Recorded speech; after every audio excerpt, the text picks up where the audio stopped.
Hello, my name is Vienna, and I used to believe that wearing the uniform meant I'd finally earned their respect. But the night my cousin broke into my army quarters and beat me bloody while my father stood there watching, I realized I'd been wrong my whole life.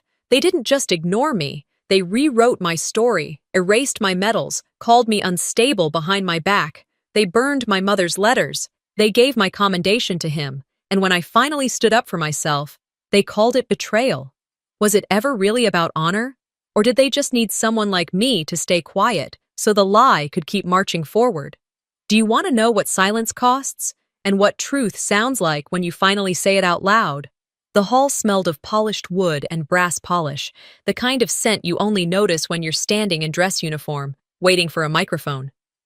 I'd spent weeks rehearsing the words I wanted to say. Simple, steady, a thank you to my team. When they called my name, the applause echoed. I stepped up, chest tight with pride and nerves, but before I could open my mouth, I saw my father stand. Harlan Creed's voice carried through the room the way it always had in my childhood. Commanding, heavy, certain. "We should remember the sacrifices of men like Cyrus Thorne," he declared, gesturing toward my cousin sitting smugly near the front row. His discipline shaped those around him. The crowd clapped again, louder this time, and my chance evaporated. My notes trembled in my hand. My father never even looked at me. He shifted the attention as though I had been a placeholder until the real soldier could be praised.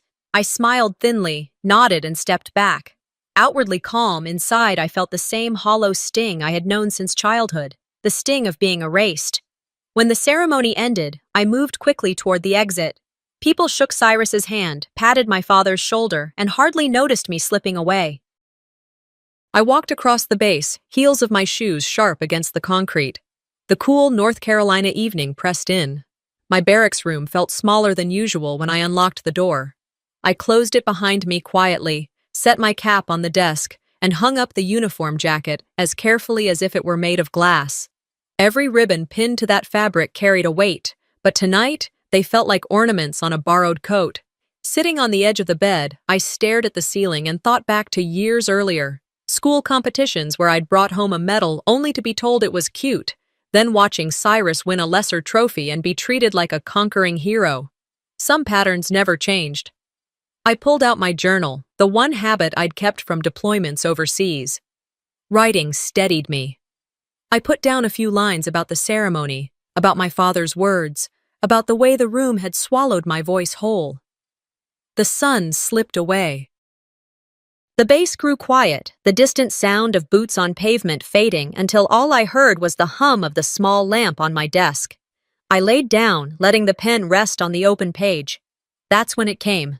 A crash, so violent it rattled the window.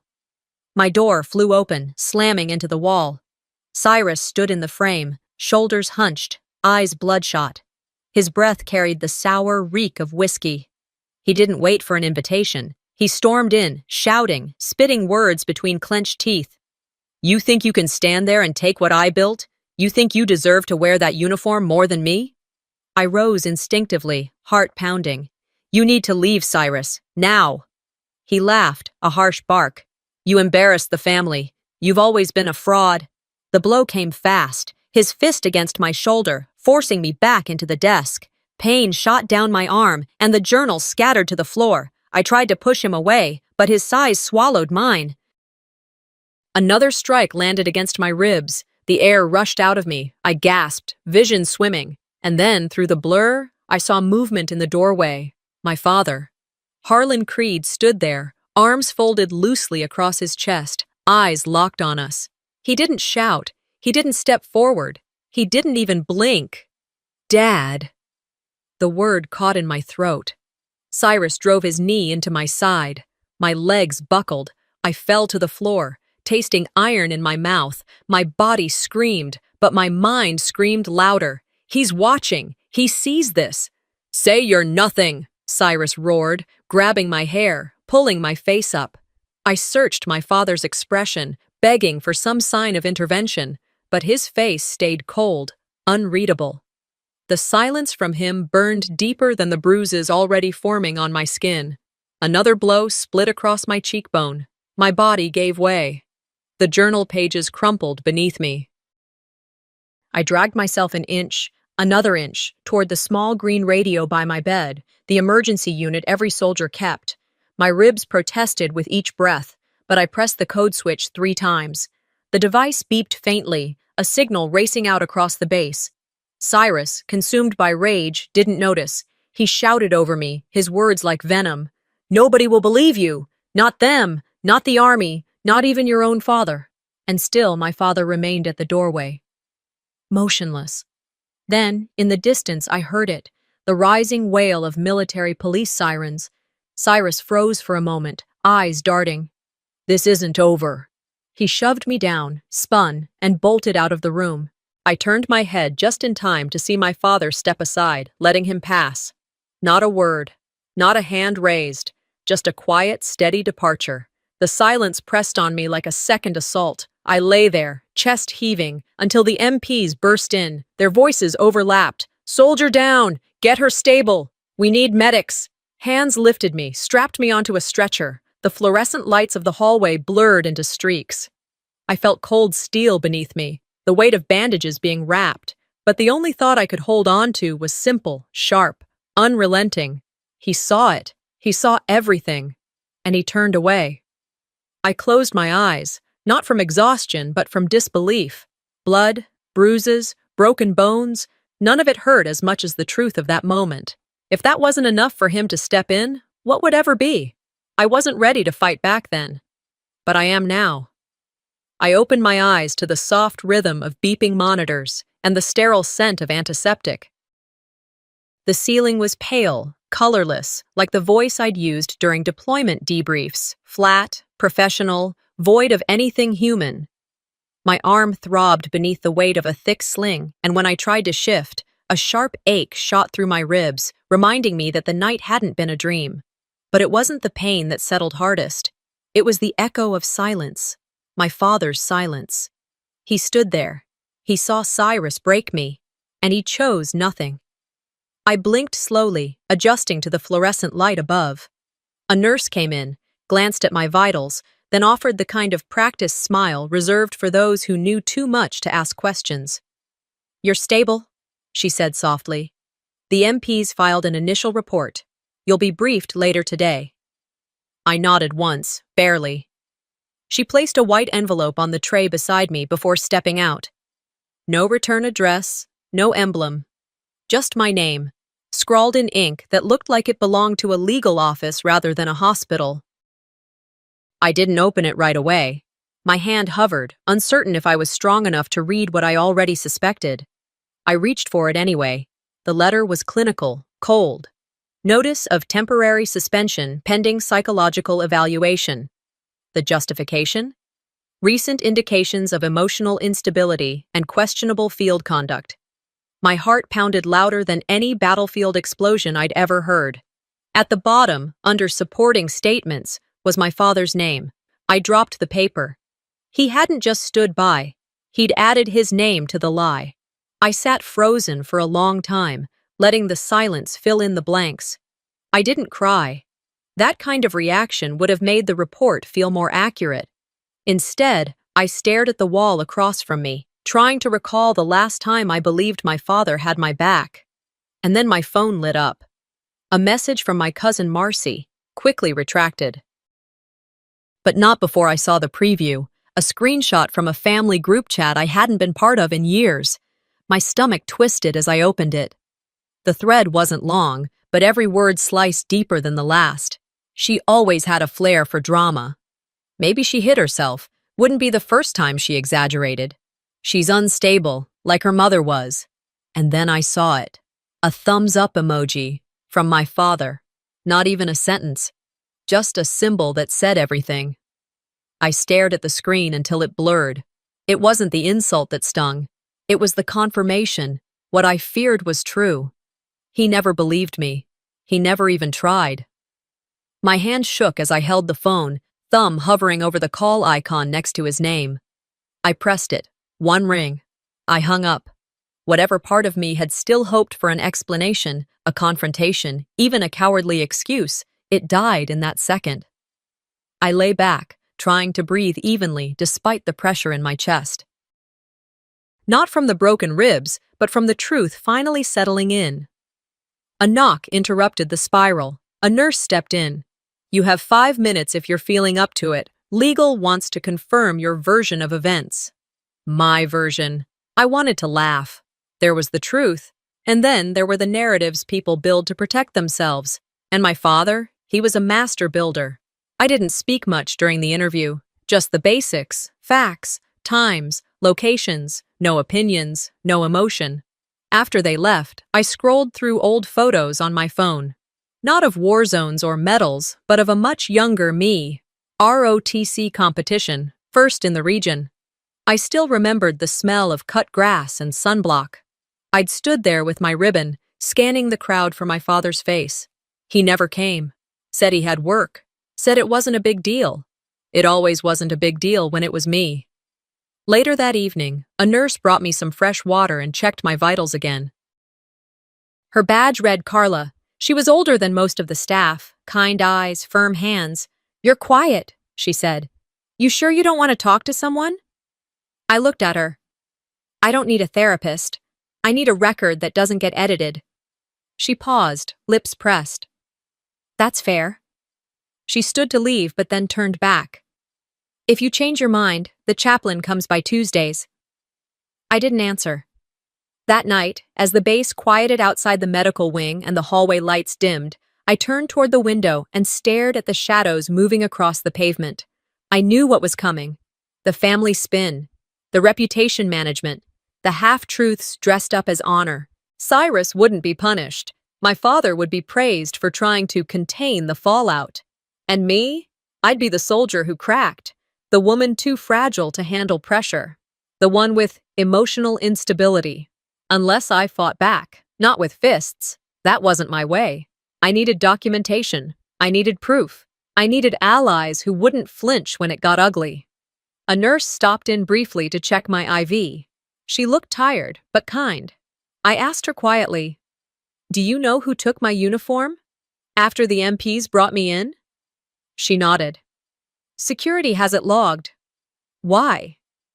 I didn't answer, but I knew what I was looking for. The emergency beacon on my belt. The one I hit before I passed out. If it still worked, it would have a timestamp. It would show I was under attack, that I tried to call for help, that I wasn't unstable, I was targeted. In the quiet, I tapped open my notes app and typed a single sentence. "They're writing their version." But I'll write mine. The words still echoed in my head as I watched the sky outside the hospital window shift from soft gray to the deep blue of early dawn. I wasn't ready to fight back then, but I am now. Saying it to myself gave me just enough oxygen to stay afloat, but meaning it, that was going to take more. The IV beeped softly beside me. I hadn't slept. Every time I closed my eyes, the room would transform, walls melting into memories I'd buried so deep, even I'd forgotten where they started, but not anymore.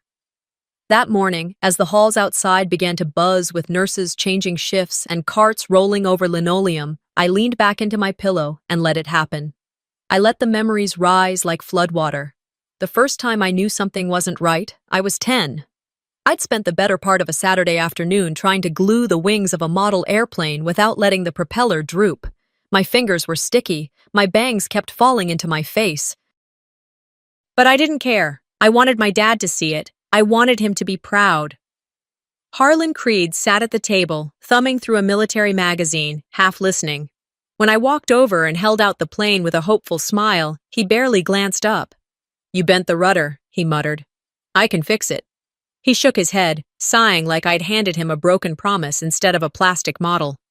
"You're clumsy, just like your mother." Then he called Cyrus over, my cousin, 2 years older, always visiting, always treated like more than just family. Dad handed the plane to him like passing a torch. "Show her how it's done." Cyrus smirked, puffed up a little, and took it from me without a word. From that day forward, I started keeping my victories to myself. When I made the drill team in 8th grade, I didn't tell anyone. When I placed first in our regional ROTC meet, I left the trophy on my bedroom shelf.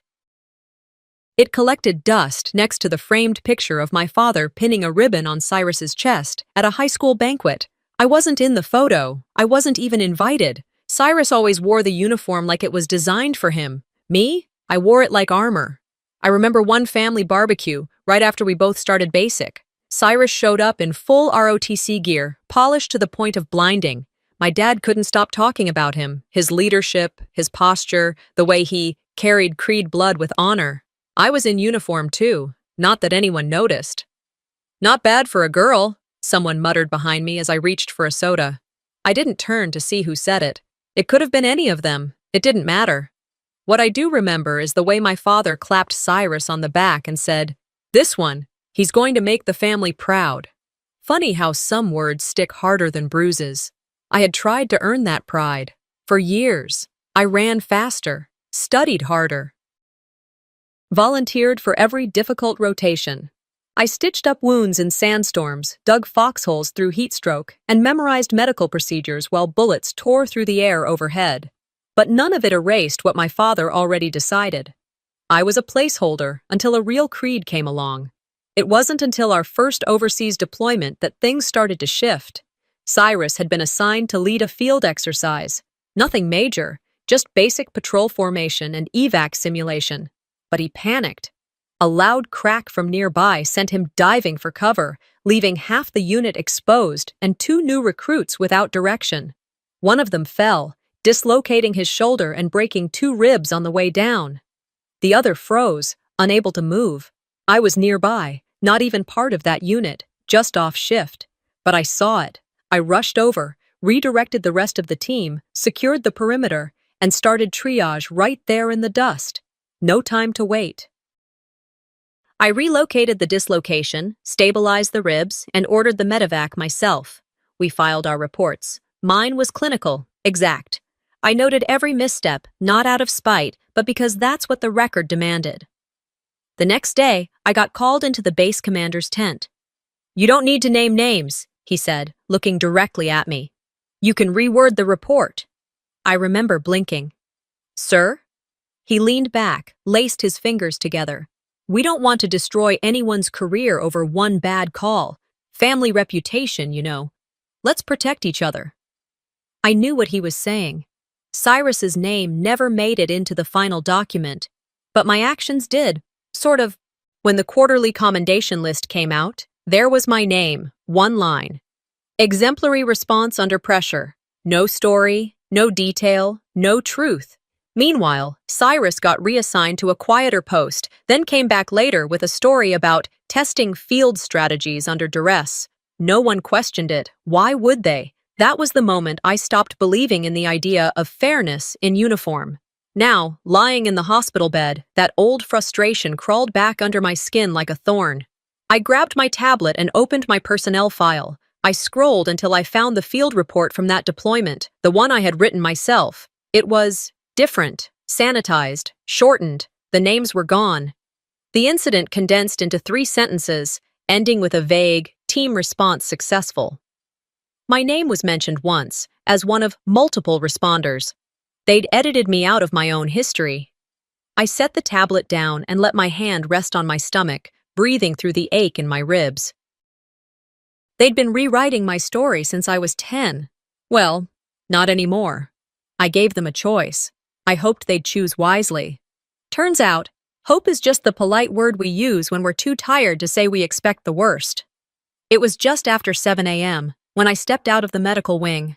My arm still ached in its sling, and I walked slow, every movement pulling against bruised ribs and older wounds that didn't show on x-rays.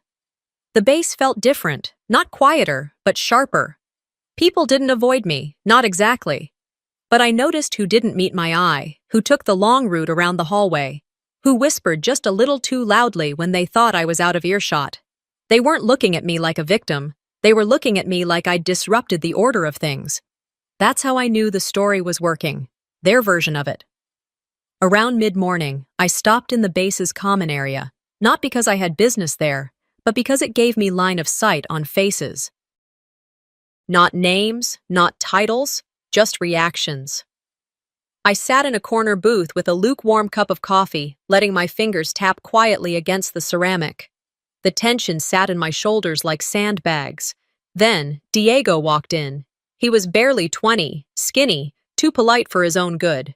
We'd crossed paths a few times on base, mostly during training runs. He was the type who always said ma'am, even when you asked him not to. He looked around like he was expecting someone, then spotted me. He didn't wave, just walked over, hands deep in his pockets, jaw tight. "You didn't get this from me," he said quietly, and slipped a flash drive onto the table. I didn't move to touch it right away. "What is it?" I asked. He didn't look at me. "Just listen to it when you're alone." Before I could respond, he turned and walked out like he'd forgotten something. That night after dinner, I returned to my room. The lights stayed low. I sat on the edge of the bed, plugged the drive into my tablet, and pressed play. At first, it was static, gritty, uneven. Then came voices, male, aggressive. "You don't get to wear that uniform like it means something." That was Cyrus. I'd know that voice anywhere. A pause. More shuffling. Then another voice. My father. "Just finish this. She needs to be put in her place." That sentence, simple, calm, spoken like someone ordering coffee, hit me harder than any punch. I froze. Every part of me wanted to stop the recording, throw the tablet across the room, scream. But I didn't. I listened, all the way through. The file was only a few minutes long, mostly noise and fragments, but those words, they were enough. My father's voice confirming what I already knew, but still hadn't dared to accept. This wasn't just about Cyrus, it was never just him. I closed the file and backed it up in 3 different places, just in case. The next day, Dorian Lex asked to meet. He'd sent a message through secure base chat, not the kind of guy to be careless. We met at a small cafe just outside the South Gate, one of those quiet places where locals pretended not to notice soldiers. He was already there when I arrived, sipping on something too strong to be regular coffee. He didn't rise when I sat down, just looked at me with eyes that had seen too much. "I'm assuming this isn't a social visit," I said. "No," he replied. "And you're not safe here." I folded my hands, letting them rest on the table. "Because I got beat up in my own barracks and the report says I imagined it?" Dorian's jaw tightened. "There's pressure from above. They want this wrapped up. Personal dispute, no charges, no noise." "They?" "Officers with stars, ones who still believe family reputation matters more than truth." He hesitated. "They told me to keep my mouth shut." "And?" "I'm not going to." We sat in silence for a moment. Outside the window, a pair of teenagers argued over a soda machine. It reminded me of how far away normal life had drifted. "Vienna," he said finally, "they're not afraid of your story. They're afraid someone will believe it." I nodded once. "Then let's make sure someone does." That night, I went back to my quarters and sat on the floor, surrounded by boxes I hadn't opened in years. I dug through every deployment journal, field report, email archive, and backup hard drive I had. Every misstep that got buried, every commendation that got redirected, every silence I let slide. I cataloged them, one by one. They wanted me to disappear. But if I did, I'd leave behind a map. I pulled out the tablet and opened a new email draft. No recipient, just a message. "If you're reading this, it means they succeeded in stopping me. So start here." Attached were 3 files, 1 copy of the audio, 1 backup of my suppressed report, and 1 spreadsheet listing every date I had documented abuse, neglect, or manipulation from either Cyrus or Harlan Creed. I encrypted the email, saved it to 3 cloud accounts, and wrote the password down in a journal only 2 people in the world knew existed: my mother and me. My hand hovered over the keyboard. I wanted to write more, explain everything, apologize for not doing this sooner, but I didn't. I wrote 1 line. "If I disappear, start with this." Then I hit save. I made my move. They didn't hesitate to make theirs. It started subtle, as these things always do. Looks exchanged across briefing tables. A laugh cut too short when I entered a room. Files I requested mysteriously delayed. A weight built slowly behind every door I opened, like the air had thickened just enough to remind me I was no longer welcome in the spaces I'd once earned. But I expected it. What I didn't expect came later that week when I walked past the Hall of Commendations on the eastern wing of the base headquarters. I wasn't heading there for any particular reason, just taking a longer path to the PX to clear my head. My breath caught mid-step when I saw it. A new photo had been framed. The golden trim caught the light perfectly, highlighting Cyrus's smug face, frozen in a pose that mimicked humility. He stood before a general, being handed a medal I recognized in an instant, because it had been mine. The commendation was for Extraordinary Triage Under Hostile Conditions, Syria, 2019. The report was vague, but I didn't need to read the full plaque to know what it referenced. The day we lost contact with the second unit, the explosion, the collapsed field post, the bleeding soldier I pulled out with my own hands while enemy fire echoed in the distance. That mission had nearly cost me the use of my left wrist. My knuckles had bled raw through the gloves. I hadn't slept for 36 hours afterward. And now the man who had panicked and disappeared halfway through the evacuation was standing on that wall like he'd bled for the cause. It was like watching a stranger live your life better than you. I turned sharply and made my way to the base archivist's office. The assistant on duty, a young corporal with tired eyes and too many pens in his shirt pocket, looked up as I entered. "Can I help you, Lieutenant?" "I need to see the commendation paperwork filed for Staff Sergeant Cyrus Thorne," I said, calm but firm. He hesitated. "That might require clearance. I was the medic on that mission. I'll wait while you check." He nodded and disappeared into the back. It took him 10 minutes to return, holding a thin file. "Here you go, ma'am," he said, already regretting it. I flipped through the papers. My name wasn't in the report, not once. "What about the triage notes?" I asked. "There were none submitted," he replied, fidgeting with his pen. "Who filed this version?" He glanced at the final page. "Says H. Creed signed off on verification." My breath left my body in one long, low exhale. I didn't yell. I didn't throw the folder. I simply nodded, closed the file, and handed it back. "Thank you," I said, and walked out. By that afternoon, I'd received an invite to a private memorial gathering for fallen medics. It wasn't public, wasn't mandatory, just something informal the base chaplain put together annually. I debated going, but I needed to see Cyrus. I arrived just before dusk. The gathering was held in a small garden behind the chapel, sunlight casting long shadows over marble benches and flower beds trimmed too neatly to be natural. A dozen people stood in clusters, holding plastic cups of punch, whispering in voices that carried too easily over the quiet. And there he was. Cyrus, standing near the far bench, hands behind his back, shoulders straight, the same pose he used in every photograph, like he'd memorized it from a manual. I walked up behind him, slowly, deliberately. He turned when he heard my steps.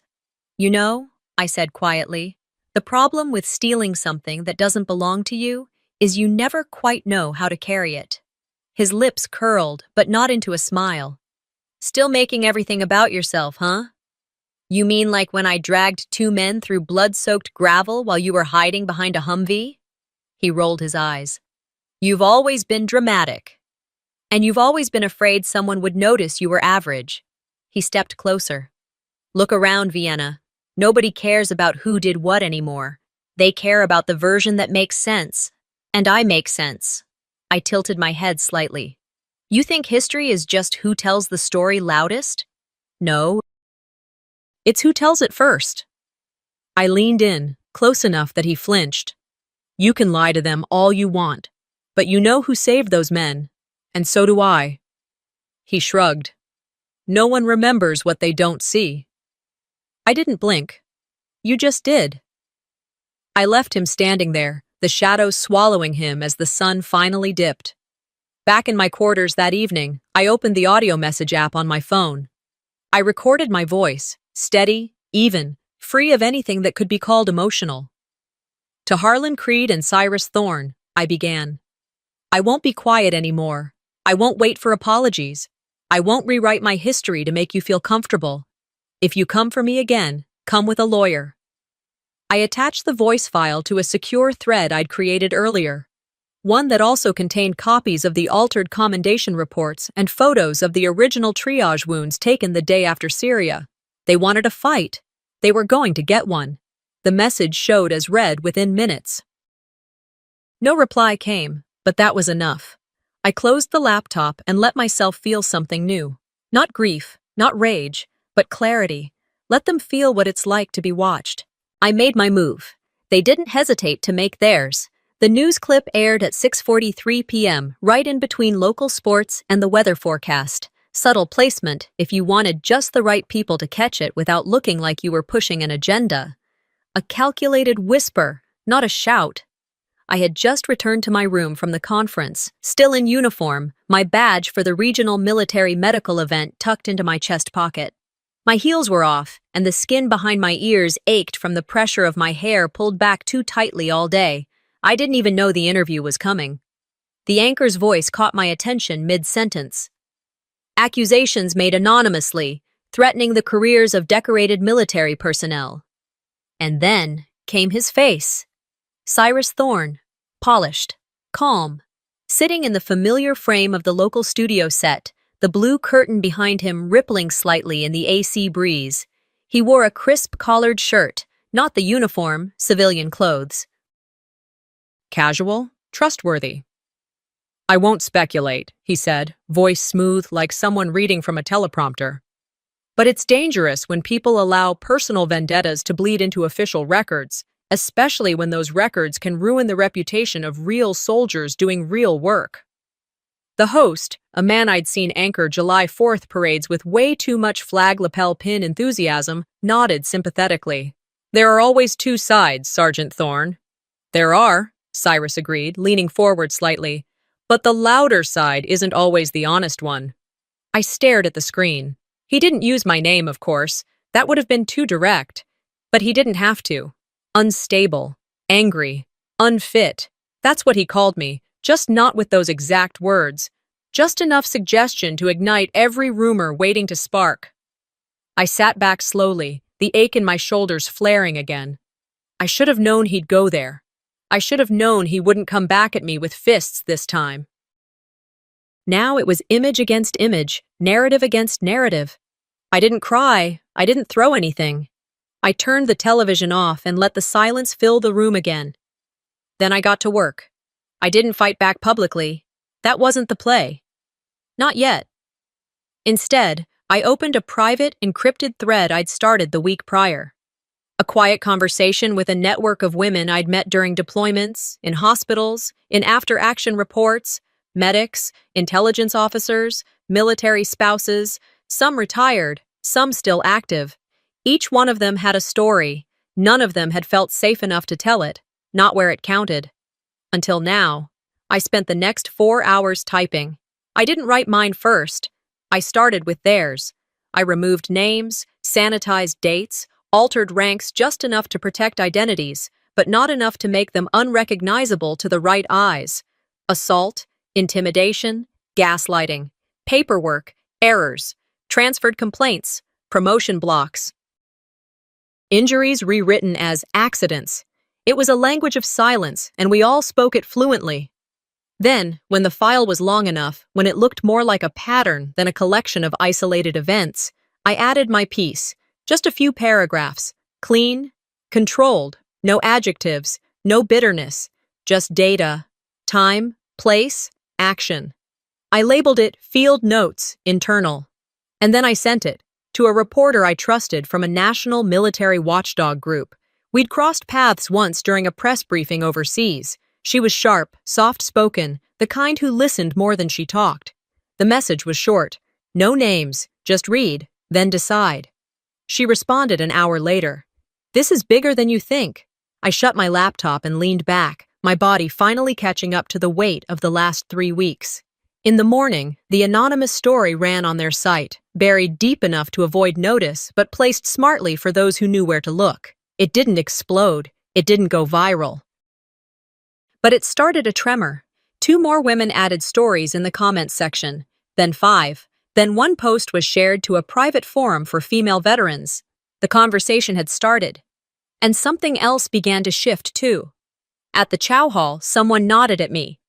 In the hallway, a junior officer stopped talking when I walked by, not out of avoidance, but like he was thinking too hard to keep his sentence going. I felt it in the air. Something new. They didn't all believe me, but they didn't all believe him anymore either. By sunset, I sat on the bench outside the barracks, the breeze carrying the faint sound of training drills from a distant field. I took off my boots, stretched my legs, and opened my email again. A new message waited. From the reporter. Subject line, "If you want to go on record, I'm ready." No pressure, no push, just the door held open, waiting. I looked across the grass to where the memorial stone sat, names carved deep. I thought of the men I'd carried, the ones who couldn't speak anymore. I thought of my mother's voice, soft in memory, saying, "Don't fight to be heard, fight to be remembered right." Then I looked down at my uniform, not the one I'd worn when they pinned the ribbon on me, or the one they stole the credit from, but the one I'd rebuilt, stitched buttons, repressed patches, name tag replaced after it was misplaced during the hospital transfer. It wasn't about vengeance anymore. This was something else. The silence that once broke me will now be my weapon. By the time I stepped out of the courthouse, the heat of the midday sun hit me like it had been waiting to confront me too. The press had gathered near the steps, not in waves, but just enough to make my breath hitch. A few microphones extended toward me, blinking red with record lights. I didn't say a word, just looked straight ahead and kept walking. What could I have said that hadn't already been twisted before? The moment I passed through the glass doors, I knew I was past the point of return. Filing charges meant every word, every bruise, every gap in my father's silence was now on record. No longer private, no longer controllable. It was war, but not with bullets or uniforms. This was courtrooms and press clippings, and they weren't prepared for me in this arena. The night before, I had received my discharge medical file from the base clinic after weeks of back-and-forth requests. I opened the envelope slowly, scanning for the phrasing I feared most. Rib fractures, recurrent trauma noted, consistent with previous history. Previous history. I stared at those words for what felt like hours. That single line changed the tone of my case from attack to ongoing behavior. I flipped to the scan date. It was wrong. A full 8 days before the actual incident, someone had moved the clock. They wanted the injury to look like an old one that could be explained away by training mishaps or long deployment wear. I didn't cry, but my jaw locked so tight I thought I might break my own teeth. I called a friend who worked at a civilian clinic off base. He owed me a favor. Within 12 hours, I was in their exam room, back exposed to cold equipment. The technician didn't know the full story, and I didn't offer one. The next morning, he handed me a digital scan with the date embedded, time-stamped less than 48 hours prior. Fresh rib fractures. Clear signs of blunt force impact. No possibility it could have been misread. I had the proof, but it didn't prepare me for what came next. When I returned to my quarters, the hallway was unusually quiet. I didn't notice anything wrong until I saw my door, slightly ajar. I froze. A beat passed. Then I pushed it open. At first it looked normal, everything still in place, until I walked to the corner where my small wooden keepsake box sat, or used to. It was gone. I turned slowly, scanning every shelf, drawer, under the bed. Nothing. It wasn't until I stepped outside again that I smelled it. Burnt wood. I followed the scent around the side of the building, near the maintenance trash bins. There, inside a dented metal can, sat the blackened remains of the box. Letters, my mother's handwriting, half curled into ash. One edge of a photograph had melted into the metal it had been stored with. My knees gave slightly, but I didn't fall. Instead, I reached in carefully and lifted a piece. The char smeared onto my palm, staining me with the remains of what had once been proof I'd existed, proof that my mother loved me, that I had done something worth remembering. They weren't just trying to discredit me, they were trying to erase me. I stood there for several minutes, breathing smoke and memory. Then I walked inside, washed my hands, and called Dorian. He didn't ask questions, just said, "I'll be there in 10." We drove in silence to the county courthouse, An unassuming brick building with faded signage and more squirrels on the lawn than people. He parked in back. I opened the door before the engine stopped. Inside, the clerk at the front desk asked for my ID. I handed it over with one hand, the other holding the folder that now contained my medical records, the audio clip, the letter from my father co-signing the falsified incident report, and the time-stamped burn photo I had printed from my phone. It took 15 minutes to file the paperwork. Assault. Obstruction. Conspiracy. I asked for the paperwork to be stamped in duplicate. As I exited the building, the press had arrived. I didn't stop, I didn't smile, and I didn't run. But I did pause as I passed one camera. I looked directly into the lens, holding its gaze for a second too long. They'll spin this, I thought. They'll try to say I was bitter, emotional, out for revenge. Let them. I wasn't there to win a popularity contest. I was there to be heard. And if it took court records, news footage, and burnt paper to make that happen, so be it. I reached my car, exhaled fully, and leaned my forehead against the steering wheel. It didn't feel like relief. It felt like steady ground. For the first time in weeks, I had both feet on it. The silence they had used against me was mine now. Because healing is harder than any war I've ever fought. The room had mostly emptied. The hum of reporters packing up their gear mixed with the shuffle of dress shoes on polished tile. I stood alone by the flag, its edge barely brushing my shoulder. For a moment, the quiet felt heavier than the courtroom noise ever had. The verdict was final. Cyrus, guilty on all counts, aggravated assault, conspiracy, falsification of military records, 15 years, no parole recommendation, stripped of rank, awards rescinded, name scrubbed from base honors. Harlan sat motionless when the sentence was read. No objections, no protest, just lowered eyes, as if he were attending a funeral he couldn't quite admit was his own. I didn't watch them be escorted out. I didn't need to. When the bailiff finally opened the courtroom door for the public to leave, I waited until the last chair creaked before stepping away from the flag. Dorian caught my eye from across the room, but he didn't move toward me. We'd already said what needed saying before we entered. Outside, the sky was that uncertain shade of gray-blue, neither mourning nor rejoicing, just a tired kind of peace. 3 months. That's how long it had taken from the moment I pressed that emergency beacon in my quarters to this day, a season of gathering, fighting, and refusing to shrink. 3 months of watching old allies retreat, new ones surface, and learning to carry the silence differently, not as shame, but as armor. The night before the final hearing, I'd sat alone with a small steel box. Inside it, the metal that had once been mine, then his, then broken, then mine again. The original engraving had been scratched out, the new one re-etched with careful precision. It read, "Reforged, not replaced." When they called me to testify, I wore it around my neck, not for the judge, not for the cameras, but for the girl I used to be, the one who thought being quiet made you good and being obedient made you loved. I kept my answers measured on the stand.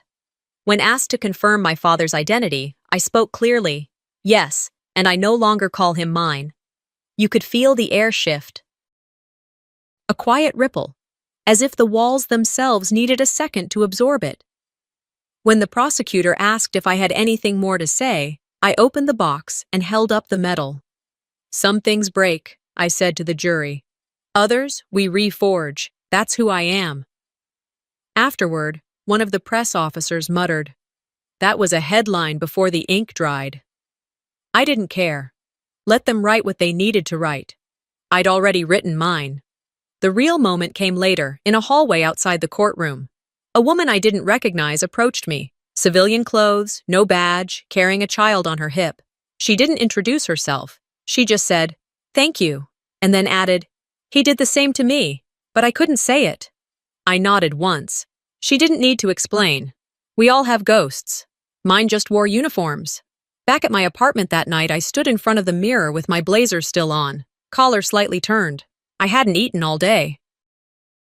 My hands were still shaking, not from fear, but from the aftershock of standing up for yourself when the world expects you to fold. There was no celebration, no cake, no congratulations party, just a voicemail from my lawyer, a long silence from my father's side of the family, and a new file sitting on my desk, the official copy of the court decision. It didn't feel like triumph, it felt like cleanup. Later, I took out a pen and wrote on the back of the envelope, "Justice is only the beginning." I didn't want revenge. I wanted air, space to breathe in a world where I didn't have to apologize for taking up space. The next morning, I woke up early. I dressed in civilian clothes. Neutral, simple. I pinned the reforged metal to the inside of my coat, not where anyone could see it, but close enough that I could feel the weight against my chest. At the Veterans Center downtown, I met with the new program director. She'd read my story online, seen the interview I reluctantly agreed to give after the trial. "I think we can use your voice," she said. "Women in uniform need somewhere safe to land." We spoke for over an hour. When I left, I had 3 folders in hand and the first draft of a workshop schedule saved to my inbox. On the way home, I passed the base gate for the first time without needing to enter. I slowed the car, glanced at the checkpoint, then drove on. No bitterness, just distance. As I reached the corner of my street, I pulled over, stepped out, and walked toward the park. It wasn't crowded, just a few kids playing, an older man walking his dog. The flagpole near the entrance flapped softly. I stood there, watching it move, then whispered, "Justice isn't the end. It's just the beginning." For a second, I felt the sun break through the clouds, because healing is harder than any war I've ever fought. 6 months had passed since the verdict, and every morning since then, I woke up in a bed that belonged to no one but me. No bunk above, no inspection-ready sheets, no buzzing alarms telling me when to eat or move or report. Just light coming in through linen curtains, the scent of black coffee from the kitchen, and the quiet hum of a life being rebuilt. That morning, I stood in front of the same window where my uniform now hung, not as a symbol of burden, but as a memory, clean, pressed, whole. It swayed slightly from the ceiling fan's breeze, just enough to remind me it was still mine, even if I no longer needed to wear it every day. The house was modest, just enough space for silence to feel sacred instead of suffocating. I'd bought it just outside Fayetteville, close enough to feel tethered to the place that had shaped me, but far enough to choose who had access to my door. I was sorting through the last box of my mother's things when I found it. The envelope was unmarked except for my name in her handwriting. Delilah's cursive, always slanted, always slightly too tight, as if even her penmanship had learned restraint. I stared at it for several seconds, then sat down on the floor, back against the wall, and opened it slowly. The letter was brief. "If you're reading this, it means your father never changed, but you must. Speak when I couldn't. Your voice is your inheritance, Vienna." I read it 3 times before setting it down in my lap. There were no apologies in her words, no explanations for the years she remained quiet, no justifications for the nights she chose stillness over protection. Just a simple passing of the torch. A mother's final instruction. I cried then, not because of pain, but because something finally released in me. Like a knot that had been tied so tightly for so long had finally, mercifully, come undone. 2 days later, I received a package in the mail. It had no return address, but I recognized the handwriting on the label, my former commanding officer.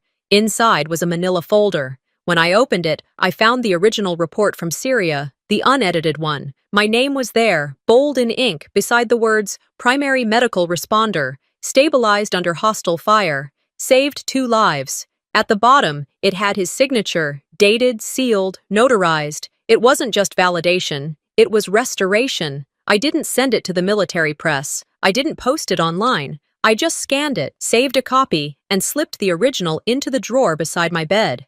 Some victories are meant to be held, not flaunted. That spring, I started volunteering at the local Veterans Center. At first, it was just light work, helping with intake forms, organizing supplies, greeting new arrivals, but it didn't take long before I was asked to sit in on peer support sessions, especially when the topic drifted toward trauma or silent suffering. I listened more than I spoke, but when I did speak, I noticed people leaned in a little closer, not because my story was unique, but because I wasn't afraid to tell it anymore.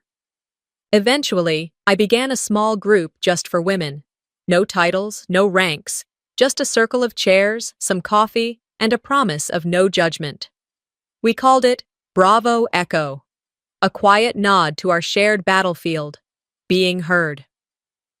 One Tuesday evening, a young woman in her 20s pulled me aside after the session. "My dad said people who speak out ruin families," she whispered. I looked her in the eye. "No, people who hurt others ruin families. People who speak out stop it from happening again." She didn't cry, but she did nod. I walked her to her car. The next week, she brought a friend. It was slow work, quiet work, but it was real. I was no longer surviving. I was shaping something for others, something that wouldn't vanish when I did. On Memorial Day, I stood near the edge of the local parade, my hands in the pockets of a simple beige coat. The air was warm, the scent of hot dogs and kettle corn lingering in the background as marching bands passed by, notes sharp and proud. An American flag waved high, its fabric catching the sun just right. The crowd clapped as veterans walked by. I saw a few I'd helped through the center. They gave me small nods. I returned them with something quiet but certain. Near me, a young boy stood beside his mother, hand raised in a crooked salute. She tried to fix it, but he kept tilting it wrong. I bent down beside him and gently adjusted his fingers. "Like this," I said softly. He looked up at me, unsure. "Are you a soldier?" "Once," I said. "But I still remember how to stand." He grinned. As they moved on, I turned back toward the flag. I didn't think about my father. Not then. I didn't think about Cyrus or the medal or the months in the hospital or the hearings. I didn't need to. The war inside me didn't end in a courtroom. But it ended with truth. And truth, once spoken, never goes back to silence. Sometimes the deepest betrayals don't come from strangers, but from the ones who share your blood. Vienna's story isn't just about justice. It's about reclaiming the truth when everyone else tries to bury it. Have you ever been made to feel invisible in your own family? What would you have done in her place? If this story moved you, don't forget to like, comment, and share your thoughts below. And make sure to subscribe to the channel, because the next story might speak right to your heart.